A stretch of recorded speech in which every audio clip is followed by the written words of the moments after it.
Review of the Year 2022.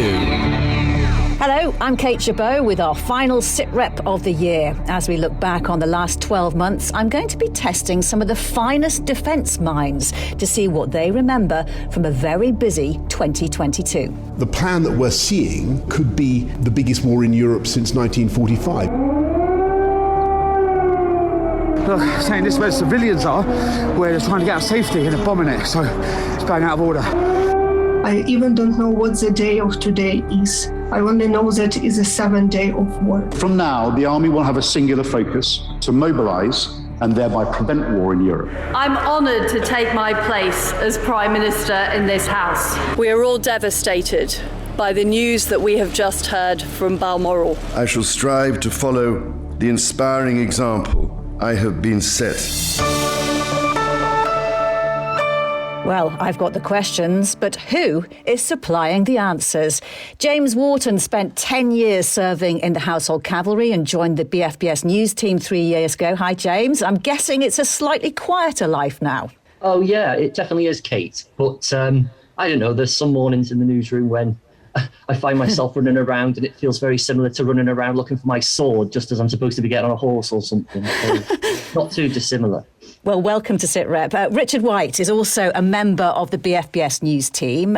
Richard, what's your official job title? I work in the archive at BFBS, so we have thousands of tapes dating back years, and one of my jobs is to ingest them, but I also advise the news team. Indeed. He is better known as our go-to geek for military detail. Sorry about that, Richard. Thanks to many years of service in the Royal Marines, that is, leaving as a warrant officer. Is it indelicate to ask how many years you spent in the Royal Marines, Richard? Yeah, it is. That's totally classified. But I had a full career, I can tell you that. And Sian Greztek, who you may have heard both reporting and presenting on Sitrep this year. She's become something of an expert on all things Air Force after 2 years based at RAF Akrotiri in Cyprus. How are you finding life back in the UK, Sian? A lot colder, especially this month. But no, it's great to be back. But I do miss all those mezzes. And may I add, for those that can't actually see Sian like I can, she's got a rather fetching, festive turkey hat on her head. Finally, of course, my constant companion on Sitrep, Professor of Defence Studies, Michael Clark. Mike, anything you want to reveal that we don't already know about you? Oh, no, I think you know quite a lot about me. Is it right to say that you started your career as a trained actor? I did a lot of acting, yeah. I was always an amateur. I never got my equity card, although I was working towards it. But I got drawn into the analysis business, so I never got my equity card. But I used to spear carry for professional companies whilst I was doing sort of John Proctor in The Crucible or the Gingerbread Man in the Christmas shows or the Dame in the Christmas shows. Yeah, I had a very rewarding, very busy acting career in my 20s and early 30s. And it's to our benefit that you are a defence analyst for us. Thank you. Welcome to you all. Right, let's get started with the quiz. You all know how quizzes work. There are no points for guessing our first subject. But let's remind ourselves how it unfolded in the first few weeks of 2022. I don't think we're going to see a mass war. We're not going to see some attempt to take Kyiv. The signs are they're at least planning. We are on the edge of a precipice. An invasion remains distinctly possible. I consider it necessary to take a long overdue decision. Well, it looks as if Mr. Putin has gone for broke. When troops of one country enter the territory of another country without its consent, they are not impartial peacekeepers. They are not peacekeepers at all. Even when Russia invaded Ukraine, none of us really expected the war still to be raging even now. We're approaching the 10-month anniversary of the invasion. When will that 10-month anniversary be? I can see the cogs go. James Wharton, you're the first to put your hand up. I think it's the 23rd of December. Yeah. Close, but not quite right. Sian, you got your hand up? 24th. 24th, absolutely right. Yes, because Russia launched its special military operation, as it called it, as most of the rest of the world calls it, an invasion, in the early hours of the 24th of February, making that date, the 10-month anniversary, the 24th of December, Christmas Eve. Question number 2. How long did Russia think it would take before it was effectively in control of Ukraine? Sian, you got your hand up already. 30 days? No, not quite right. Richard White. 3 weeks? No. Michael Clark. Yeah, 3 to 4 days, followed by a sort of suppression process that would have been over by the 8th of March. Not quite. That's not the answer I have here. Anyone? So the answer is 10 days. President Putin says it's still going to plan, but documents revealed by defence think tank RUSI this month show Moscow's plan expected the invasion to be complete within 10 days and annexation completed by August. On to question number 3. Who said just the day before the invasion that President Putin had gone full tonto? Mike's laughing. Sean's got a hand up. Go on, Sean. Ben Wallace? The Defence Secretary, Ben Wallace.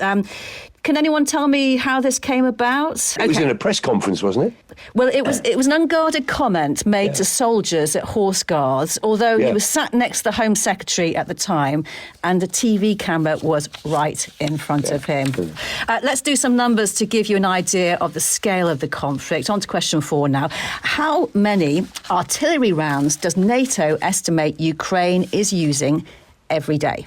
Yeah, I mean, something like 10 to 15,000 is my understanding. Actually, it's less than that. Okay. Go on, Richard. 5,000. Nearly. I'll bid 7,500. Take 1,500 off. It's 7,000, the answer, and that adds up to about 2 million since the start of the war. How many artillery rounds has the UK supplied to Ukraine? I'm going to go for around 100,000. You know what? That's about right. It's almost 100,000 according to the latest MOD figures. Well done. How many anti-tank missiles? NLAWs and then Javelin was about 4,000 in the first instance, I think, and then there were more after that. So I'd go for something like 7,000 to 8,000. Can you go a little bit higher? Oh, is it 10? Yes, Mike Clark, a point to you. Those are the latest MOD figures. The UK was the first European country to send lethal weapons to Ukraine, starting before the invasion. The second largest donor, that's £2.3 billion, still dwarfed by the US, which is around 10 times as much. Richard White, you've been tracking all the different weapons systems throughout the conflict. What's been the most important thing that we've supplied, do you think? I think in the initial stages, the weapons that were really key was the NLAWs and Javelin missiles. And then when the Russian sort of convoy that we saw north of Kiev in the first days of the invasion, it was just stopped in its tracks by that equipment. And we know the Ukrainians respect that equipment and they've used it very, very effectively. But certainly NLAW, which is a light kind of throwaway rocket, and the Javelin, they're both firing forget, but Javelin has an infrared heat-seeking, locks onto, being devastatingly effective. We've sent other equipment as well, such as high-velocity missiles and Martlet, which is the new air defense missile. So both of those are contributed. We've seen them working on the Stormer vehicles, which the Royal Artillery use. So all of those systems have been quite effective. And Kate, the Russian tactics were so poor in the way they were going forward. There's lots of video clips of people with NLAWs firing on a Russian tank or a armoured fighting vehicle, literally from about 30 metres away. Not half a mile, just round the corner. The fact is the Russians let them get that close because they didn't conduct their armoured warfare in any of the conventionally sensible ways. The Russian tactics at first, when they first came in, we saw Ukrainians using the Bayraktar drones that they'd bought from Turkey. And those drones had a massive effect at the start of the war as well, because simply the Russians just came down one road in one huge convoy for 40 kilometers. And the Ukrainians were just able to use their drones and pick off the air defense vehicles, first of all, which didn't seem to be doing their job. And then they focused on the Russian command vehicles, and they were just able to stop the convoy in its track. And then that combined with the missiles that were being used against the tanks, and the Russians just became stationary after about 3 days, and they didn't move after that. And Richard, as time's gone on, things have by nature become a bit more creative and improvised. Have any of the weapon systems you've seen been a particular surprise? The Ukrainians have been really creative in the way that they've used some of their older systems. I mean, recently, to attack air bases deep in Russia, they've actually been using old 1970s Tu-22 reconnaissance drones, which were just designed to fly over the battlefield at high speed, taking photographs, but they only have a very, very simple guidance. But the Ukrainians just been firing them on sort of one-way trips into Russia. Richard White, I would love to give you points for all of that, but actually, sadly, none of that very rich information was part of the quiz at all. But well done. Thank you very much. Time for the missing words round, because it's not all been about Ukraine this year, however it might have felt. So tell me, for each of these clips we're now going to play, which country is the missing word? First up, the head of MI6, Richard Moore, speaking in July. We now devote more effort to than any other single subject. So, for example, it has just moved past counter-terrorism in terms of our mission. James Wharton, you had your hand up before that even finished. That was C. Richard Moore at a fireside chat. And what was the country? China. Absolutely right, 100%. Next one. It's kind of related. We didn't go there to talk about China. We went there to praise.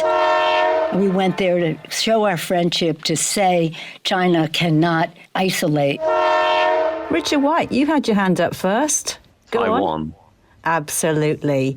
Can you tell us who that was who was speaking? Sian? Nancy Pelosi. Absolutely. Speaker of US House of Representatives Nancy Pelosi, who visited Taiwan in August. It prompted major Chinese military exercises encircling Taiwan. Mike Clark, what's 2022 been like for China versus the rest of the world? Oh, very difficult, because the non-COVID policy has been very damaging to the Chinese economy. Xi Jinping got his 20th Party Congress, in which he is now, as it were, leader for a very long period, and probably for life if he wants it. But there is a lot of opposition building up on the streets in China, and the Ukrainian war is doing China no good at all. And the Chinese are in a difficult position because, Putin might become his Kim Jong-un. He might become his North Korea, another North Korea. So it's been a difficult year for China, 2022. But the Chinese are very pragmatic. So I suspect that they will find a way to loosen up the COVID restrictions, which they are doing. But then COVID will actually run riot because their Sinovac vaccine isn't very effective. So there will be a lot more COVID transmission in China as they loosen up. Thanks, Mike. Let's move on to our next missing word. Boris Johnson. Remember him? Back in April. Our new and expanded defence and security partnership will enable to strengthen its own domestic defence industry, as well as protecting vital shared interests. Mike Clark, you were the first with your hand up. Which country was it? This has got to be Boris Johnson talking about the AUKUS deal. Isn't it the American... It was actually... It's a plausible answer, but actually he was talking about India. Oh, okay. Yeah, he called it a decades-long commitment, although most of the questions he got were about Partygate. I should have let you come in, Richard. What were you going to say? Just out Australia. of interest. Okay. Our next story and question come from just last month, the end of a long British military presence. I can see the logic behind the UK's withdrawal because of conditions in, but it wouldn't be fair to say that no longer poses a problem. Three of you had your hands up, but Sian got there first. Sian. Is it Mali and the withdrawal of our troops from there? Absolutely right. That was UK ending contribution to UN peacekeeping operations a year early. That's because Mali's government has turned to Russia and the Wagner Group. The French ended their decade-long Operation Barkhane earlier in the year. Let's come back to Europe. Where did the NATO Secretary-General say the alliance was ready to intervene, if needed, in August? And will take any measures that is necessary to ensure a safe and secure environment and freedom of movement for all the people of... James, you had your hand up, but then you shook your head. You're having a bit of a doubt there, a bit of a wobble. I hope you didn't see me, Kate. I was going to say Poland, but I now regret that. OK, any takers? Yeah, it is wrong. It might have been Estonia. No. Sorry, no. Finland? Nope. All right, I'll give you a clue. The country begins with a K. Kosovo. Yes, Richard, a point to you. This is all because... Well, do we give him a point? I don't know. The person who's counting, James... Yeah, we'll give you a point for that. This is all because of a dispute about rules on number plates. It's repeatedly threatened some kind of conflict with Serbia. Mike, can you just explain us what the dispute was about number plates? Yeah, I mean, it's a dispute about identity. And the number plates thing is a symbol. But the fact is, Serbia is in a position now to do two things. One is to try to create a crisis in Kosovo if it can get help from Russia, which it thinks it can.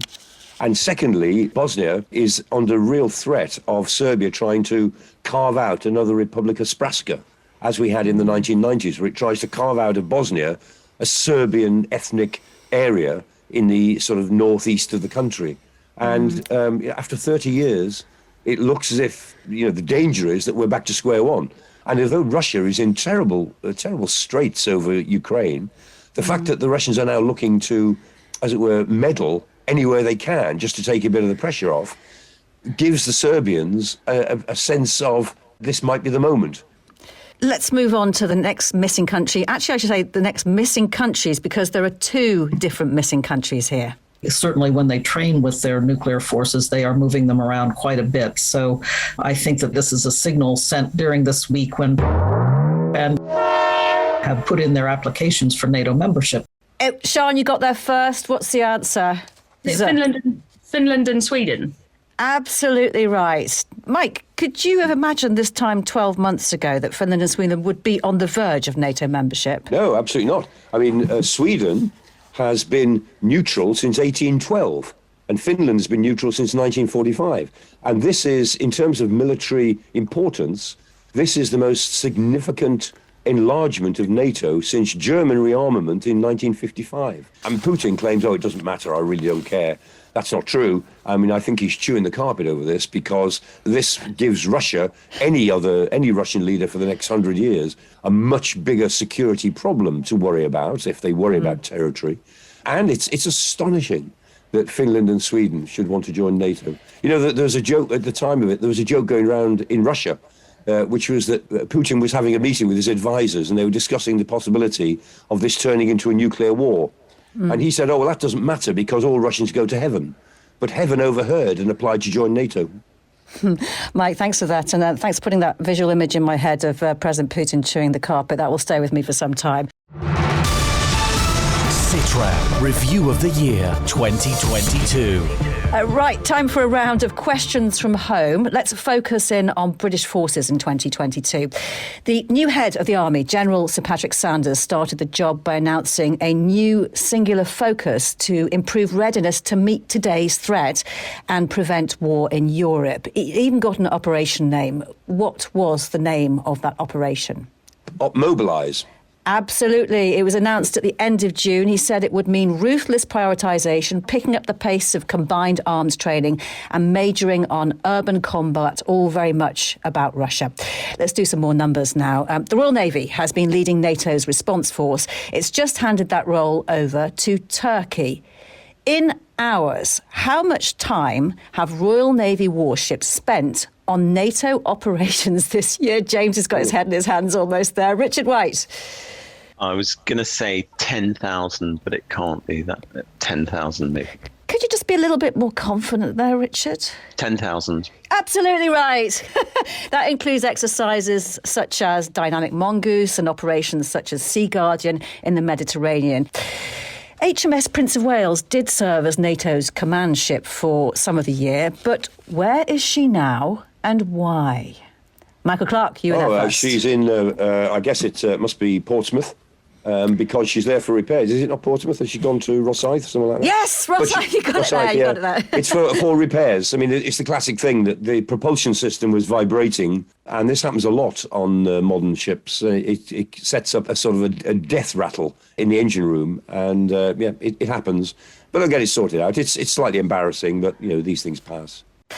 The RAF has been policing skies above even more of Eastern Europe than usual because of the invasion of Ukraine. But which RAF unit has been protecting the World Cup for the last few weeks? Oh, I know this one.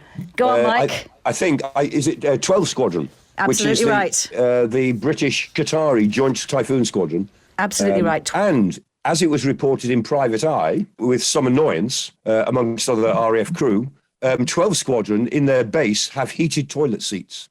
They are the only squadron to enjoy this benefit, apparently. Thank you for that. It's all in Private Eye. Absolutely. Sian, can we just talk about the air policing job in Europe? Because that got expanded rapidly after the invasion of Ukraine, didn't it? Extra missions flying from Cyprus. Absolutely. And that was during the time that I was based there. And I remember them arriving, in the dead of night, hearing the unmistakable sound of the typhoons and sort of thinking to myself, in between filming, I wonder what is going on in the heads of those pilots. It was very, very short turnaround. 4 typhoons arrived and then straight out on those sorties in the skies over Romania. And then, of course, there were pilots from RAF Coningsby flying over Poland. And, of course, it's not just the fighter jets. There's everything to support them, including the Voyager refuelling tankers. You went on one of those missions. What was it like? I've been on one of those jobs before during an exercise. And not only is it very impressive to watch when the typhoons are refueled, because the Voyagers are essentially flying petrol stations, and the typhoons can't do these missions if the Voyagers are not there alongside them with them. But it felt different knowing that we were 30 miles away from the border with Ukraine, watching the typhoons fly off, because obviously we had to stay put. But yeah, the mood certainly amongst the crew, and that was very strange as well. There were 3 and me on what felt like a regular empty passenger plane. It's a very strange feeling, but certainly the conversations that we had amongst ourselves, none of us knew, will we still be here in several months' time. It was just a different atmosphere, which of course you would expect, because when you're on exercise, it's very, very different conditions, isn't it? Sian, thanks very much. I think at this point we should bring you the scores, how everyone's doing so far. And in the lead with 5 points is Sian. Coming second is Mike on 4 points. Then we have Richard on 3 and James on 2. But there's still time. James, it's all right. Don't put your head in your hands. You'll be okay. We have time. Some quick fire questions on the UK's political merry-go-round in 2022 now. First of all, how many days was Liz Truss Prime Minister and therefore I think it was Sian first there. And I was going to say, and therefore in charge of the UK's forces. Sian, how many days? 43. Nope, sorry. No, 44. Nope. 40. Nope. 53. No, you are the closest, James. We're talking about days on the calendar, the actual days on the calendar, 50 days. 49 days total, because she only did a half day on her first and her last days. Question number 2. Who is now the longest continuously serving cabinet minister? It's a bit of a trick one, this one. James, go. I want to say it's Ben Wallace. You are right, but can anyone expand on that? Because he's actually tied with Alistair Jack, Secretary of State for Scotland. They've both been in post since the 24th of July 2019. They were appointed when Boris Johnson first became Prime Minister, so 3 years and 4 and a bit months each. Currently, how many ministers at cabinet meetings have military experience? 3? I think you can go higher than that. Name the 3 you've got, anyway. James TP? He's not a cabinet minister, is he? He's not on the list, no. Ben Wallace? Yep. Johnny Mercer? Yep, that's 2. Yeah. OK. Can anyone hazard a guess at how many? Because it's more than Richard said. Penny Mordaunt. Cabinet meetings. Does that count, Penny Mordaunt? Yeah, Penny Mordaunt, she counts. Yeah, Penny Mordaunt, leader of the Commons. She was a Royal Navy reservist from 2010 to 2019. Yep. Does anyone know why the Health Secretary may be on there? Steve Barclay, Health Secretary, Gap Year Commission, the Royal Regiment of Fusiliers. Oh.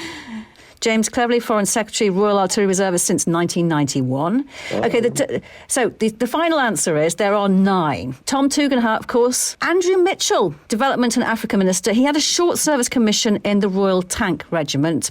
David T.C. Davis, Welsh Secretary, 1 year with the Royal Artillery. And the Chief Whip, Simon Hart, 5 years reservist with Royal Gloucestershire Hussars. There you go. Now, the politics and much of national life were put on hold in September as the armed forces faced their most significant duty outside warfighting. My lords, it is my sad duty to inform you that Her Most Gracious Majesty, Queen Elizabeth II, has passed away. Ma'am, it was an honour to serve you and the country. God bless you, your servant. Royal salute. Present arms.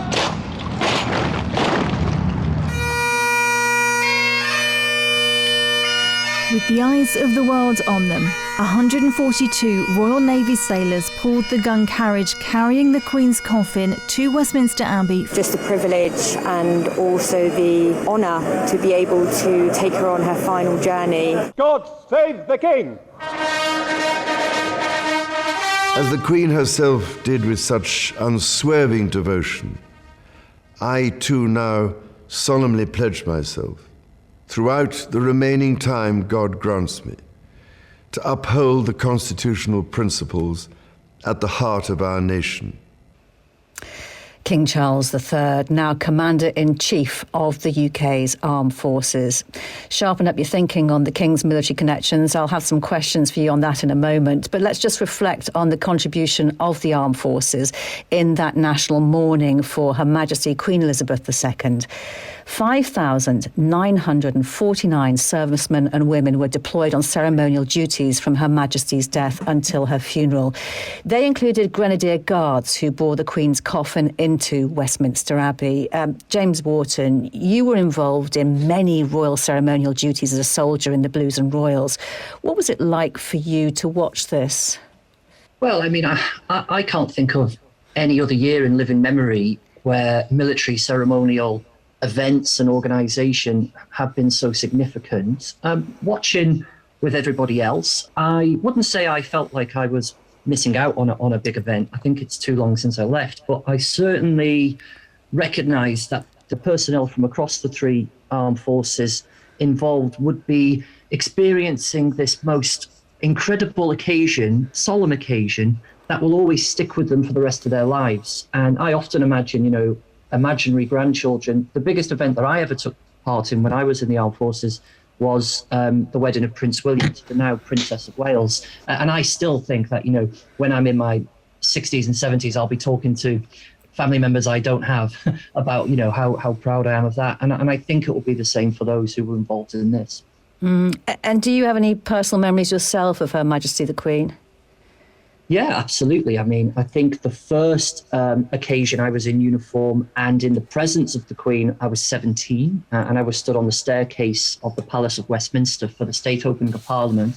And the Queen and the Duke of Edinburgh walked past me, and they were probably less than a metre away from me. And I just remember being utterly overcome with this sort of dizziness at the, ridiculousness of being so close to these incredibly important people. And I've tried to explain it to people, and the air around them changed. I can't, be more specific and descriptive. How did it than change? That. Well, there was a different aura. There was a different smell, if you can allow me to say that. What does the royal family smell like? Well, it's really hard to explain. I mean, I wish I could bottle it, but it was really different, and I think that's the most pressing memory I have of that time. James, you can make a fortune with that odeur de royalty. Of course, all members of the forces had sworn loyalty not only to the Queen, but also her heirs and successors. Can anyone tell me who swore the first military oaths of allegiance to King Charles III? Sian, you got your hand up first. Go on. James, did you cover this? Was it in Catterick? Was it a Gurkha?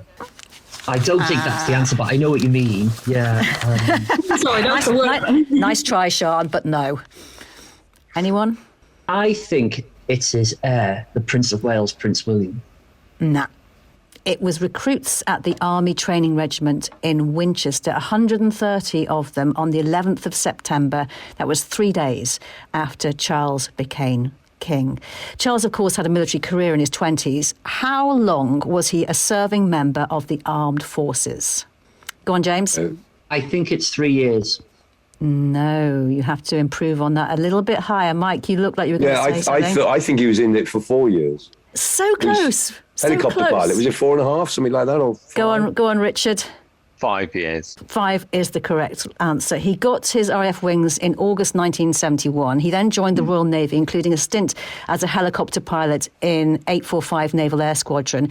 He finished active service at the end of 1976 after 10 months commanding coastal minehunter HMS Bronington. James, did your ceremonial duties ever bring you into close contact with now King Charles? At a distance, for sure. I had this incredible honour of serving as Prince Harry's gunner for 4 weeks in Canada. And the closest I think I ever got to King Charles was a phone call he received while sat next to me. And he answered the phone and was just like, "Oh, hey, Dad." And I was like, "Oh, just talking to Prince Charles. How random is that?" And of course, the military have a big role ahead next year for the King's coronation. Can anyone tell me what date that is due to happen? June the something, 8th. No, Mike, sorry. Sean, you've got a little trick, Sean. You put your hand up and then you think. Yeah. I've just noticed she's been, I don't know if we should penalise her for that, but she's she's definitely keen. Go on, Sean. Have you got the days? It's around the early May bank holiday. Go on, Richard. May 9th? No. Is it May 4th? May the 4th be with us. No. That's sick. Yes, you got that in the end, Sean. I'll let our adjudicator decide whether you deserve a point for that. That will be a very big day, and of course, we will be there. And you know what? That brings us to the end of the Sitrep quiz/review of 2022. And a big drum roll, I can now bring you the results. And I can say it really paid off putting your hand up quickly, Sean. And you came first with 6 points. There was a joint second place with Mike and Richard, both on 4 points. Well done. And coming third, I should say, don't shake your head, James. It's okay. Someone's got to come last. Yeah, exactly. And it's all about the taking part, isn't it? James, you had 3 points. Thank you so much to all of you for your time. James Wharton, Richard White, Sean Grezchek, and of course, Professor Michael Clark. We'll be on our Christmas break next Thursday, but we'll be back on Thursday, the 5th of January for the first Sitrep of 2023, where I have a feeling we'll be doing some crystal ball gazing, trying to work out what the world has in store for us over the next 12 months. Don't forget, all of our programmes this year are online for you to listen wherever you want and whenever you want, including extra editions with some of our most remarkable interviews, such as Lord West, remembering the loss of his ship in the Falklands 40 years on, or Toby Guttridge's amazing story of the Special Forces operation in Afghanistan that left him paralysed and how he's rebuilt his life.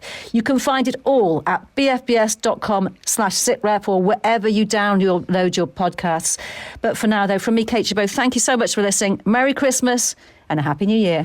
Sitrep Review of the Year 2022.